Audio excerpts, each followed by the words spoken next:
ওকে, তো আজকের টপিক হচ্ছে সিঙ্গেল ডাইমেনশনাল অ্যারেস। ওকে,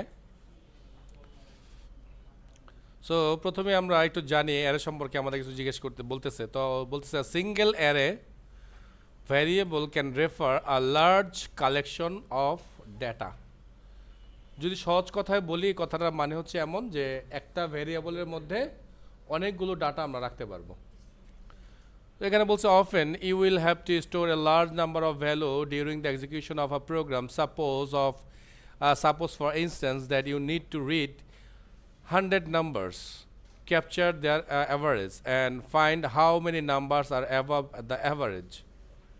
মানে ধরেন 100টা নাম্বার নেবেন, সেই নাম্বারগুলোর কি বলবে অ্যাভারেজ বের করবেন এবং অ্যাভারেজতে বড় যে নাম্বারগুলো আছে সেগুলো খুঁজে বের করবেন। এই program first read the number and capture their average. বলতেছে তাহলে তোমার প্রোগ্রাম কি ফার্স্টে নাম্বারগুলো রিড করবে এবং তার অ্যাভারেজ বের করবে, দেন কম্পেয়ার করে আবার বের করবে যে কোন নাম্বারগুলো অ্যাভারেজ চেয়ে বেশি। তো বলছে in order to complete this task the number must all stored in a variable. বলছে এই নাম্বারগুলো তাহলে অবশ্যই একটা ভ্যারিয়েবল স্টোর করতে হবে, কারণ যদি শুধুমাত্র অ্যাভারেজ করতে বলতো তাহলে স্টোর না করে হয়তো বা কোনো একটা ভাবে আমরা সেরে ফেলতে পারতাম। কিন্তু যেহেতু আবার পরের বার আবার অ্যাভারেজের সাথে কম্পেয়ার করতে হবে, তার মানে অবশ্যই সেই নাম্বারগুলো আমার কাছে স্টোর করা থাকতে হবে কিন্তু।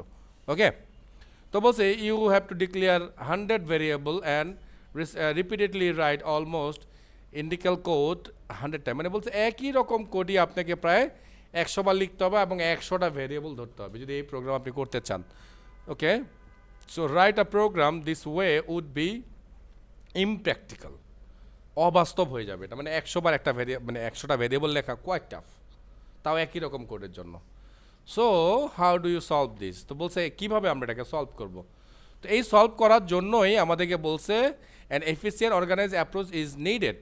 তো Java and most other high level languages provide আর ডাটা স্ট্রাকচার দ্য অ্যারে।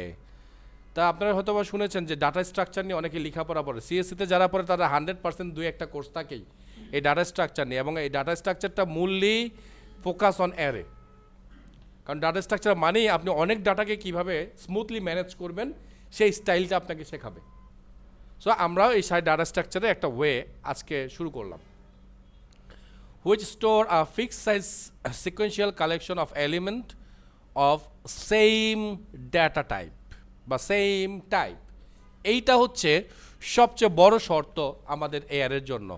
তার মানে আমরা জাভাস্ক্রিপ্ট যখন করেছিলাম, জাভাস্ক্রিপ্ট যেহেতু ছিল লুজলি টাইপ, তার মানে ওর টাইপ নিয়ে কোনো সমস্যা ছিল না। এক অ্যারেতে আমরা চাইলে বুলিয়ান ভ্যালু, চাইলে স্ট্রিং ভ্যালু, চাইলে ইন্টিজার ভ্যালু, মানে যেই কোনো টাইপের ভ্যালুই রাখতে পারতাম। কিন্তু এইখানে রেস্ট্রিকশন আছে, আপনি যেই টাইপের ভ্যালুর জন্য অ্যারে সেট করবেন ওই টাইপের, মানে খুব সহজ কথায় এক টাইপের ভ্যালুর জন্যই একটা অ্যারে হবে। সে ধরেন আমি যদি আপনাদের 16 জনের বা 15 জনের নাম একটা অ্যারেতে স্টোর করতে চাই, তাহলে আমি একটা নেমস অ্যারে নিব স্ট্রিং টাইপের, এবং অবশ্যই এটার মধ্যে শুধুমাত্র স্ট্রিং ভ্যালু রাখা যাবে, অন্য কোনো ভ্যালু এর মধ্যে দেওয়াই যাবে না। ইন্টিজার হলে ইন্টিজার, ফ্লোট হলে ফ্লোট, ডাবল হলে ডাবল। ক্লিয়ার? তার মানে সেম ডেটা টাইপের অ্যারে। এটাই হচ্ছে আমাদের এখানকার একটা বড় প্রবলেম বলতে পারেন বা বড় রুলস বলতে পারেন। হাই লেভেল প্রোগ্রামিং ল্যাঙ্গুয়েজগুলোতে এমন, আবার পাইথনে হয় না। পাইথনে যেমন আবার ডাটা টাইপের কোনো ঝামেলা নাই, ওইটাও আবার লুজলি টাইপ। তো যার কারণে ওইখানে আপনি আবার চাইলে মিশিয়ে রাখতে পারবেন। ক্লিয়ার? এখানে অ্যারের আরেকটু বেসিক গল্প শোনাচ্ছে আমাদেরকে, আমরা শুনে নিই। Once an array is created its size is fixed. এইটা মাথায় রাখবেন। অ্যারেকে আমরা যখনই ক্রিয়েট করব তখনই তার সাইজ আমরা বলে দিব, এবং সাইজ বলে দেওয়া মানে ওর সাইজ কিন্তু ফিক্সড হয়ে যাবে। এই সাইজের বেশি আপনি বাড়াতে পারবেন না। মানে আমি বলতেছি যে আমি একটা অ্যারে বানাতে চাই, যে অ্যারেতে আমি আপনাদের 15 জনের ডাটা রাখবো, তো 15 জনের জায়গায় আমি চাইলে 16 জনের ডাটা রাখতে পারবো না। ক্লিয়ার? ওকে, হ্যাঁ, কম রাখতে পারবেন, বেশি রাখা যাবে না। কেন রাখা যাবে না সেটা সত্যটা একটু পরে বলতেছি। একটু an array reference variable is use to access the element in array using an index. তার মানে স্ট্রিংয়ে যেমন আমরা ইন্ডেক্স কাউন্ট করতে শিখেছিলাম, ঠিক এইখানেও আমাদেরকে ইন্ডেক্স কাউন্ট করতে হবে, এবং first index always start from 0। আর প্রোগ্রামের ভাষার লাস্ট ইন্ডেক্সকে আমরা বলবো লেংথ -1। মনে আছে? প্লিজ একটু খেয়াল করেন। আপনাদের মধ্যে একটু কনফিউশন হচ্ছে যে স্যার গতকালকে তো আমরা অ্যারে ইউজ করছি, আমরা তো সাইজ ডিক্লেয়ার করি নাই। স্যার এই যে আমি সাইজ ডিক্লেয়ার করছি, এবং কথা হচ্ছিল যে যখনই আমরা অ্যারে ক্রিয়েট করব তখনই আমরা সাইজ বলে দিব, বলে দেওয়ার পরে ওর সাইজ আমরা বাড়াইতে পারবো না, কমাইতে পারবো। তো এই যে অ্যারে তো ক্রিয়েট হচ্ছে এইখানে এসে, তো এইখানেই তো ওকে আমি বলতেছি যে তুমি যে অ্যারেটা বানাবা সেই অ্যারের সাইজ হবে 10, অথবা সেটার সাইজ হবে 50, তা ও তো আমার জন্য এরা বানায় ফেলছে, এবার আমি ডেটা দিব কি দিব না সেটা আমার ইচ্ছা, কিন্তু বানায় ফেলার পরে ওটাকে বড় করা যাবে না, এটাই ছিল শর্ত।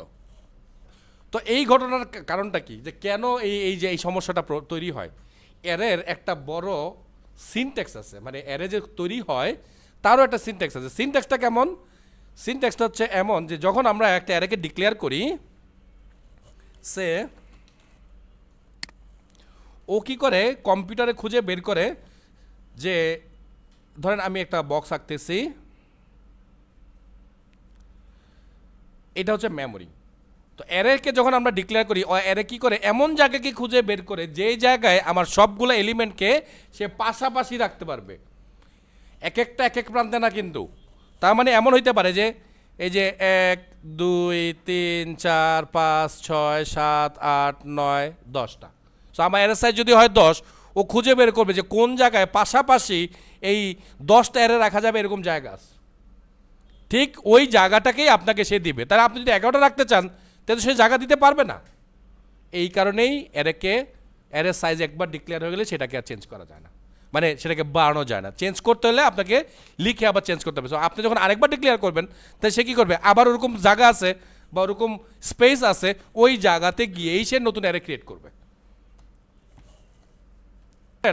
আমরা ডিক্লেয়ার করছি 10 সাইজের একটা অ্যারে, হ্যাঁ। এখন আমি এখানে লিখলাম 2 4 5 8 9, বাকিগুলো খালি। ও কি করবে, এই বাকিগুলোকে খালি না রেখে, যেহেতু ইন্টিজার অ্যারে, সে সবগুলোতে 0 বসিয়ে এই জায়গাগুলোকে দখল করে রাখবে। এটাই হচ্ছে অ্যারের মানে সিনট্যাক্স বা স্ট্রাকচার বা বৈশিষ্ট্য যাই বলেন। আচ্ছা, এবার বলতেছে একটা অ্যারেকে আমরা কীভাবে ডিক্লেয়ার করব।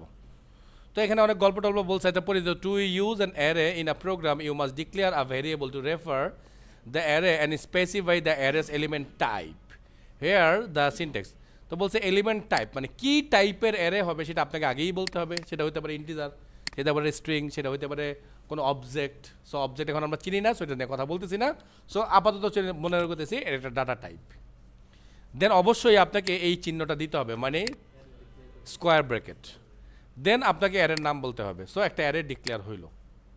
কিন্তু এই দেখেন ক্রিয়েটিং অ্যারে যখন আসবে, আমরা যেখানে যে কথাগুলো আমি বলছি যে নাল ভ্যালু দিবে বা এইরকম কিছু একটা কথা, এই যে দেখেন যে স্টাইলটার কথা আমরা বলতেছি। সো যে অ্যারে তো উপরে আমরা ডিক্লেয়ার করলামই যে কী টাইপের অ্যারে বা কী স্টাইলের অ্যারে, তাই না। এবার আমরা বলতেছি যে আমাদের অ্যারের সাইজ হবে গিয়ে এই যে এটা। সো এই সাইজ যখন আপনি দিয়ে দেবেন তখন আপনার জন্য সেই সাইজের অ্যারে সে বানিয়ে দেবে। এবং ঠিক গতকাল আমরা ঠিক এই একই স্টাইলে অ্যারে বানাইছি। একটা হচ্ছে কি আপনি এখানে সাইজ দিয়ে দেবেন, ভ্যালু পরে দেবেন। আরেকটা স্টাইল হচ্ছে আমরা চাইলে সরাসরি অ্যারে বানায় তার মধ্যে ডিরেক্টলি ভ্যালু শুরুতে দিয়ে দিতে পারি। দুইটা স্টাইল আছে। সো দুইটা স্টাইলই আমরা দেখব। এখানে কোনো প্রশ্ন থাকলে করেন। দেখেন আমরা কিন্তু এই স্কোয়ার ব্র্যাকেটটা ডাটা টাইপের পরেও দিতে পারি, আবার চাইলে আমরা যে ভ্যারিয়েবলটা ধরতেছি তারপরেও দিতে পারি। যে কোনো একটা জায়গায় দিলেই সে বুঝে ফেলবে এটা একটা অ্যারে। এই চিহ্ন যদি আপনি না দেন, প্রোগ্রাম কিন্তু কখনোই বুঝবে না যে আপনি একটা অ্যারে ডিক্লেয়ার করতেছেন। সো অবশ্যই এই চিহ্ন ব্যবহার করতে হবে, সেটা হোক ডাটা টাইপের পরে অথবা সেটা হোক ভ্যারিয়েবলের পরে, কোনো প্রবলেম নাই। Array size and default value, এটা আবার কী বলছে একটু দেখি। বলতেছে দেখেন, when space of an array is allocated the array size must be given specifying the number of element that can be stored in it. তাহলে সাইজ আমরা বলে দিচ্ছি যে এতটা ভ্যালু আমরা রাখবো। The size of an array cannot be changed after the array is created, যেটা আমি এখন বলে আসলাম আপনাদেরকে। আর দেন বলতেছে size can be obtained using array value or dot length, মানে আমরা কতটুকু সাইজ আছে আমরা চাইলে এরকম করে চালিয়ে অ্যারে সাইজ বের করে নিয়ে আসতে পারি। এটা হচ্ছে মূল কথা। When an array is created, its elements are assigned the default value of 0 of for numeric primitive data type.